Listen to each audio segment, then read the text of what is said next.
So this morning, we're going to do things a little differently. We're always doing things differently, so I guess it's no different than usual. But last Sunday, Earl and I were talking, and we'd been praying together about some things, and I said, I think that you're supposed to speak next week. And he was like, I don't know about that. God's going to have to tell me. And I said, okay, well, you just pray about it. So about Friday, he decided I was right. And so I am honored when my husband speaks because I think he is an amazing speaker, and I know God's going to work through him.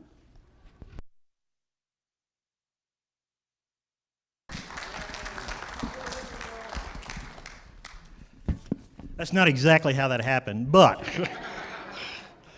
she initially, said, would you mind opening? And I said, well, man, that'd be all right. This would be like, World Wrestling Foundation. You could go out there and I could open, and after a couple of rounds, I'll slap her on the hand and then she'll take over. And she said, no, that wasn't really what she had in mind. And so I wasn't surprised at that. And I said, well, there can only be two other reasons for it. One is that, it's kind of like an opening act at a concert. You go and the first opening act is so bad that you're so excited about the real speaker, the real music, that you realize what you have. Or it could be the last one, is that she was reminding me that we're in this together. And that I'm to remind you that we're in this together. So, anyway, it could be the second one, so keep that in mind. I spoke to you probably a couple of months ago about being created in God's image, His image and likeness.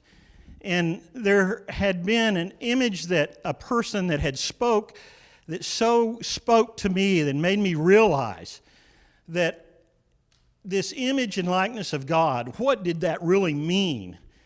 And, clearly it didn't mean that we were all the same color, or we were all the same size, or that we were all males, or all females. That this image and likeness of God wasn't just talking about what we look like on the outside. That this image that we think of as God, and that sometimes we get saddled with, that we have our young people. I remember growing up, and you would paint or draw an image of God, and everybody would always paint this long flowing beard and long hair, and it was always a white guy, and it was always a male. And I think sometimes the church gets saddled with that. In fact, the churches that so many of them that, only a male can speak. And that image and likeness of God that I think of, that wasn't what he was talking about. He was talking about the inside. And so that image and likeness of God is love. And so that image is what I began to focus on and change my life, and what changed my life. That image of God, or the image that I was created in, wasn't just a painting. I am not to be hung on the wall, and that I look like God, and that it's just a still image. I think so many of us in the church today get the idea that here we are, we live in a world where, yes, we think we understand love, but yet we just don't want to carry it with us. You see, I began to see that the image and likeness of God, that likeness of God, allowed me to be a creator like God. That He made me in His image and likeness, so that the things that He was inside me, and that I could take that out and begin to create my future. And you can too. And that's the thing that we haven't grasped very well in the church, that we can change the future. And I came back to me as an example, is that this is our 4th year, and this is my anniversary week. And so looking back in the things that we create in life, as we were driving past this church 4 years ago, this building that was empty, and it began to speak to me, and I began to imagine you here, and with Cindy. And I expressed that to her, and then she said, we could talk to the people that see this, and that we began to carry it out. And she talked to Jake and Melissa, and we began to take steps, that we began to walk out that image that God had placed in us, and that we began to create the future, that we walked it out, and you create your future. And then this becomes together, and then it begins to flow out of you. And so, as I've seen that and it's worked out in my life, I know I'm slow to come to all that God has for me at times. And I began to think of things differently and began to let Him dwell in me. And I look at it and I say, well, what prevents all of us from living out that life that God has for us? That outstanding life that He has for us, those dreams and ideas and all of those things, whether it's our marriages, our jobs, everything ahead of us. I know everybody goes into the school year, is like, I want this to be the most outstanding class, my most outstanding students, whatever I'm doing. That's my dream and my goal. And it all comes down to is taking that first step, moving it forward. And what prevents us from doing that is always fear. Fear gets us and grabs us. That fear that's inside of us that says, you're not good enough to stand here. That part of our humanity that speaks to us and says, I'm not that good of a person to be able to walk that out. And so those things, what will those people think of me if I do this? And suddenly you're stuck in a job that you're not happy with. It isn't the job that you dreamed about. You're stuck in a relationship that you can't seem to move forward because you can't dream and walk it out in the way that you want. And so you're left wandering around and living a life that is less than what God called you to. And I tell you, Cindy's been speaking to us for the last few weeks on the story of Joshua. And the story of Joshua is that Joshua came out with the children of Israel under Moses, came across the Red Sea, and they came to the Jordan. And Joshua and the other spies went into the promised land, looking and seeing, and they could see all the goodness that God had for them.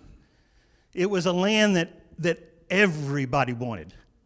We could see it. But only 2 came back, Joshua and Caleb, and said, yeah, we can do this. We can take this land. We can live there. Our lives can be fulfilled in that. But the rest were fearful. They were afraid that the giants in the land, there's too many of them, the walls around the cities are too large. We can't do this. And so even though they knew God, they spent 40 years wondering, thinking about, living in fear that we can't get what God has for us. And so after 40 years, they came back to the Jordan. And this time, Joshua knew that he was going to lead the children of Israel into the promised land. And if you'll put up Joshua 1:9, and God says, have I not commanded you? Be strong and courageous. Do not be afraid. No fear. Do not be discouraged, for the Lord your God will be with you wherever and whenever you go. So Joshua, the guy that had seen the promised land, that knew it was there, was confronted. Now, Moses, you're not leading. I've got to lead this forward. I've got to be the one that takes us in to the promised land. Joshua had fear. It was gnawing at even Joshua. You know, that here I'm taking this ragtag crew. We've got to go over and take this land and receive all that God has for us. And do you see this thing? This is a command from God that we're to be strong and courageous and have no fear. You know, this is like the 10 Commandments. I know we're all about the 10 Commandments is don't kill, don't steal, don't do all these things, but this is a command too. Is be strong and courageous. Have no fear. You've got to step through. You know, the space between you and the life that God has for you, all of that, the space between there is filled with fear. We all experience it. Joshua experienced it. But as they came to the Jordan, Joshua overcame his fear, and the children of Israel went into the promised land. Joshua stepped through his fear. When you live a life of fear, you'll always feel fear. You'll always. Your whole life will be filled with fear. But when you live a life of courage, you're going to feel fear. Do you get it? You thought that was going another way, didn't you? You thought I was going to tell you that everything's going to be wonderful, that the Christianity that so many people have preached has been, you know, if you'll come down and you'll go to church and you'll do all these things, everything's going to go perfect for your life. I'm here to tell you, you still will have fear in your life, that you're going to have to overcome that in your life. You know, if you're going to have to live with fear, why not live courageous? Why not live the life that God has planned for you? You have to focus on the promise and possibilities of this life. And you have to dream and project the goodness that's in you, the God that's in you. You have to walk that out. You know, in 1 John 4:18, it says, there's no fear in love, but perfect love drives out fear. Therefore, because fear has to do with punishment, the one who fears is made perfect in love. We are made perfect in His love. You see, we come right back to the start of this. That image and likeness of God, that perfect love, that's what drives out this fear that lives within us. That's what gives us the power to walk it out. And He has created you in His likeness so that you walk it out. You step forward in it. And I encourage each and every one of you as you're getting ready to walk out this new year, that you step into that life that God has planned for you, that you enter the promised land. Good job. Did you take my scripture sheet? Thank you. Well, he's right. We do have an anniversary this week, and that was the best anniversary gift I could ever have. You know, courage is something. It takes courage just to live in this world, doesn't it? And the world, I'm seeing, even in Wilburton, we see people being so frustrated with the way the world is that they want to they want to be angry. And I love a quote Bill Johnson has, and he says, "Anger is murder in diapers." That's pretty powerful.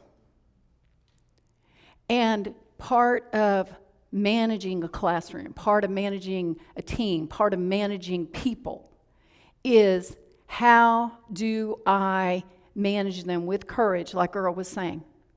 How do I let the love of God so empower me that I can walk in courage, but I also can walk in honor? And that's what I would like to talk to you about. Earl and I didn't coordinate what we were going to say, but I know this is going to fit perfectly because God's orchestrating it. If I walk in love, I'll have courage, but I also need to walk in honor. You know, we think of honor with like the military, and I started to come up with a clip with military, but we don't need it. We've all seen it. We've all seen so much, and honor is part of that. That those men and women who serve for our country, they walk in great honor because they are honoring all of us as they serve. The sacrifice they make creates a place for us to give them honor. But honor in the kingdom of God's a little different. The Bible says we're to honor all people. Now, do you know what the Greek word for all is? All. All. It means the same. So you can say, well, the Bible surely can't be right. It only wants me to honor those that deserve it or they've earned it. But that's not what the Bible says. In the same way that God so loved the world that he gave, he also honors. And we can look at the life of Jesus and see that. And I want to just use some scriptures real quickly because really Earl did such a good job, I don't feel like I even need to speak. But I think that this will be a blessing if you're an educator or just in life, if you're a student. Jesus has a ministry that the religious don't like. He never has a problem with the sinners. He always has a problem with the religious. And one of those religious invites him to their home for dinner. His name is Simon. Simon is a very common name in the Bible. You'll see it a lot. It's not the same Simon. Simon invites him to his home. And let's see what happens. In Luke 7, starting with verse 36, and I'm going to read out the Passion Translation. Afterward, a Jewish religious leader named Simon asked Jesus to his home for dinner. Jesus accepted the invitation. When he went to Simon's home, he took his place at the table. In the neighborhood, there was an immoral woman of the streets, known to all to be a prostitute. When she heard about Jesus being in Simon's house, she took an exquisite flask made from alabaster, filled with the most expensive perfume, went right into the home of the Jewish religious leader and knelt at the feet of Jesus in front of all the guests. Broken and weeping, she covered his feet with the tears that fell from her face. She kept crying and drying his feet with her long hair. Over and over, she kissed Jesus' feet. Then she opened her flask and anointed his feet with her costly perfume as an act of worship. When Simon saw what was happening, he thought, this man can't be a true prophet. If he were really a prophet, he would know what kind of sinful woman is touching him.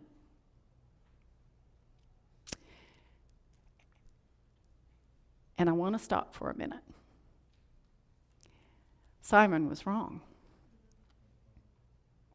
Simon, more than likely, had Jesus at his house because the religious, we learn in other scriptures, were trying to trap Jesus into saying something that they could arrest him for, some blasphemy. And Jesus said, you're wrong, but I'm not going to tell you you're wrong. I'm going to honor you, Simon, even though you're not worthy of my honor. But I'm going to tell you a story. So Jesus tells him the story. He says, Simon, there was a money lender. He lent two men money. One man, he lent 10 times the amount of the other man.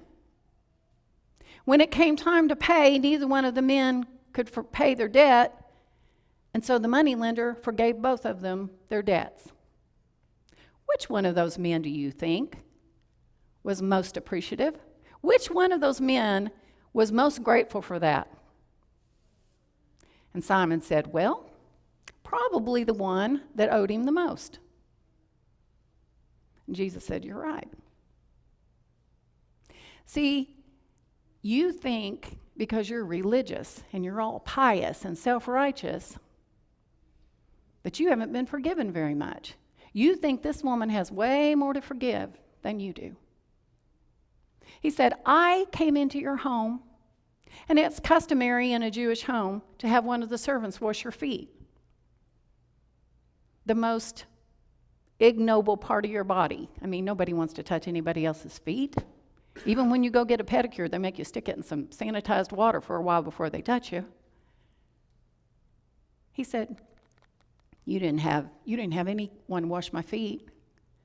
This woman has not stopped washing my feet with her tears and wiping them with her hair. It's customary to anoint a guest with oil on their head. You didn't do that, Simon. But this woman took the most costly oil that she could buy that would have been a whole year's wages, that would have the demeaning things that she had to do to earn that money, that bought that perfume that she poured on his feet. He said, you didn't anoint me with oil, but she has. And you didn't greet me with a kiss, but she's not stopped kissing my feet. Who do you think loves me the most? So even though Simon sitting there in his pious, self-righteous, religious splendor, Jesus honored him. He didn't come right out and tell him, but he spoke right to his heart. And what he told Simon in the process was, you don't think I'm a prophet? I knew exactly what was in your heart about this woman.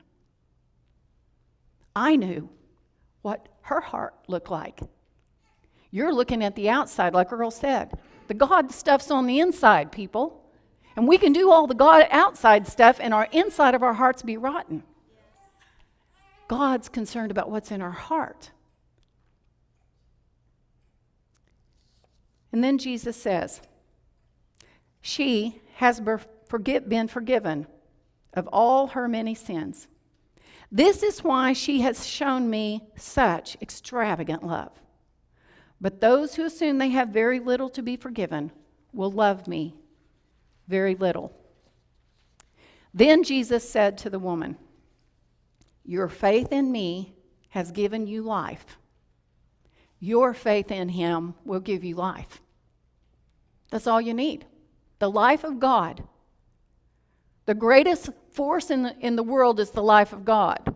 It created everything we see, and it created us. And believing in him creates that life in us. He said, now you may leave and walk in the ways of peace. Because love always does that. Love will give you peace. When you lay everything down at the feet of Jesus and you receive his love, you can walk in peace. So when you're going to your classrooms, your ball field, your place of work, wherever you're going this week, your faith in God will allow you to live your life in peace as well, in spite of what's going on around you. But we're supposed to bring that peace. So Jesus, it's really interesting. There's another story about feet. The Bible actually talks a lot about feet. Have you noticed that? There are all these stories about feet all the time. Even Joshua, that story of Joshua, that was as soon as the feet of the priests touched the Jordan River parted for them. So even though we don't put value on feet, God does.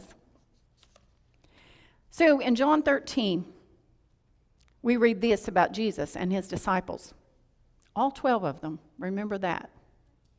Jesus knew that the night before Passover would be his last night on earth before leaving this world to return to the Father's side. All throughout his time with his disciples, Jesus had demonstrated a deep and tender love for them. But now he longed to show them the full measure of his love. Before their evening meal had begun, the accuser had already planted betrayal into the heart of Judas Iscariot, the son of Simon, a different Simon. Now Jesus was fully aware that the Father had placed all things under his control, for he had come from God and was about to go back to be with him. So he got up from the meal and took off his outer robe and took a towel and wrapped it around his waist. Then he poured water into a basin and began to wash the disciples' dirty feet and dry them with his towel. After washing their feet, he put his robe on and returned to his place at the table. "Do you understand what I just did?" Jesus said. "You've called me your teacher and Lord, and you're right, for that's who I am. So if I'm your teacher and Lord and have just washed your dirty feet, then you should follow the example that I've set for you and wash one another's dirty feet. Now do for each other what I have just done for you. So put into practice what I have done for you, and you will experience a life of happiness enriched with untold blessings." Now, I don't have anything against any denomination that does foot washing. I don't think it's a bad thing. I think maybe it's a good thing that we should do every once in a while as a sign. But I don't think Jesus is talking about people's actual feet, do you? I think it's much deeper than that. See, we've been learning at Salt of the Earth for the last 4 years, and you can do this in your classrooms. You can do this in your place of business. You can be like Jesus because Jesus lives in you, and you can be the thermostat that sets the atmosphere and not be the thermometer that registers the temperature. So when all the drama starts at school, and this is for you kids too, you can be the one that sets the temperature and not respond to the temperature, because the temperature may be really hot and you may be, nope, we're turning on the air here. I'm cooling this down. I'm in charge. This is what honoring people is about. That you honor people no matter how they treat you, and you don't allow how they act to influence you. That's what honoring is. It's like, you don't have to earn my honor. I can honor you, but I don't have to respond to you. I don't have to react to you. I can be the one that sets the temperature in the room. And in both of these stories, Jesus set the temperature. He set the standard of this is how it's going to be. And he always did it with honor and love. And it takes courage. It takes courage to be the one to set the thermostat and say, no, this is how it's going to be. Because God in me is bigger than whatever chaos, drama, confusion is swirling around me, and I have a solution. And that solution that lives in me knows the answer to everything. And the answer will always be love, and it will always be honor. And honor is something that we can practice, that we can let whatever people's behavior is, doesn't have to cause us to stumble. Other people's behavior doesn't have to make us fall. Because when it does, you're allowing other people to control you. I taught school for 30-something years. I can't even remember now, 34, I think, 35 years. Or I was in education. I wasn't always in a classroom. And when I first started, I taught art in an elementary school. And so I'd have all the kids in that elementary school. And I knew which teachers had control of their classroom and which didn't by their kids when they came to my room. I knew which classrooms the teacher was in charge, and I knew which classrooms the kids were in charge. Because some classes took me a little while to get them under control before we could even do what I needed to do with them. But those kids where the teacher set the thermostat, she set the temperature or he set the temperature in the room, we could get to work just like that. God has called us. Yes, he's made everyone in his image. All people are created in his image. But only those of us who will surrender our hearts to him, only those of us who will be like the woman and will break our lives open and pour our lives out at Jesus' feet, those are the ones that he is going to conform to his likeness. He's going to transform us to look like him. See, at that table, Simon didn't change. He had Jesus come and eat with him. But Simon didn't change. We don't know if Simon ever changed. But we know the woman who poured out her life at his feet, he said, you're the one now that has life inside of you, and you will go in peace. You will go in power. You will go and you now have the likeness of me.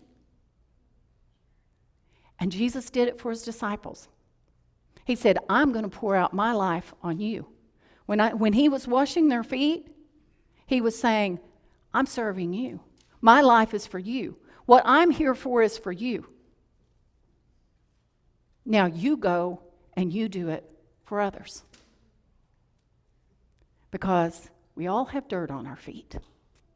And we all need someone to come along beside us in the likeness of Jesus and say, let me help you wash that off. Let me help you get that grime and grit off.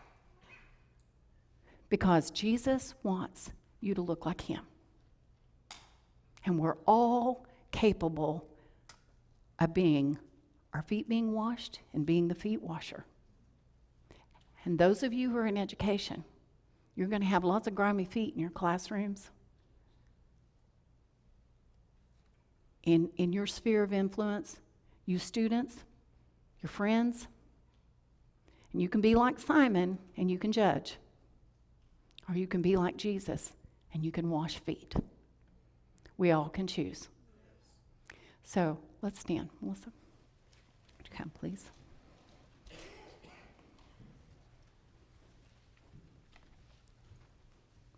Come stand with me.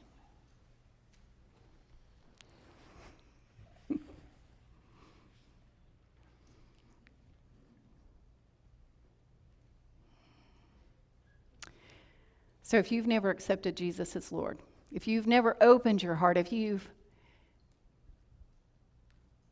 just maybe been like Simon and sat back and been religious, but you didn't pour out your heart at Jesus' feet, you're not fully living in all God has for you. He wants to empower you. It is what his love will empower you.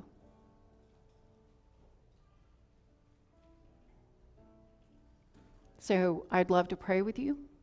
We have a prayer team in the back that can pray with you.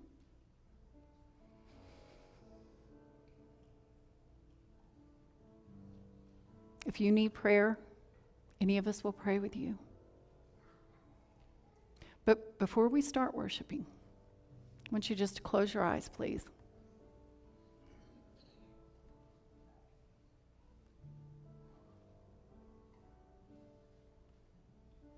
And I want you to receive.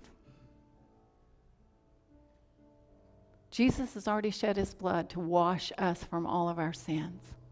But maybe your feet are dirty.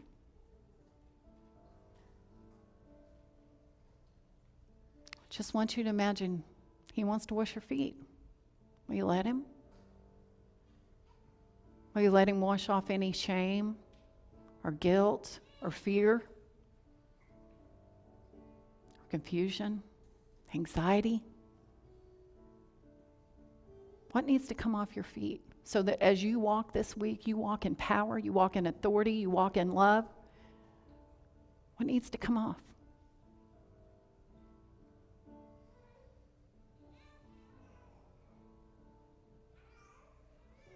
Just spend a minute. And if you're like Peter, who said, oh Lord, you can't wash my feet. I'm not worthy. Don't wash my feet. Jesus said, if you don't let me wash your feet, you can have no part in me. He told Peter, you're clean, you just need your feet washed. Don't be like Simon and think, oh no, I'll just deal with all this myself. Jesus already knows. Just let him wash your feet. Start this school year, you educators, and those of you who are in other fields, start tomorrow. Start tomorrow clean, completely clean. Like the woman who poured out her life, who poured out all she had at the feet of Jesus. So she could go with life inside of her and walk in peace.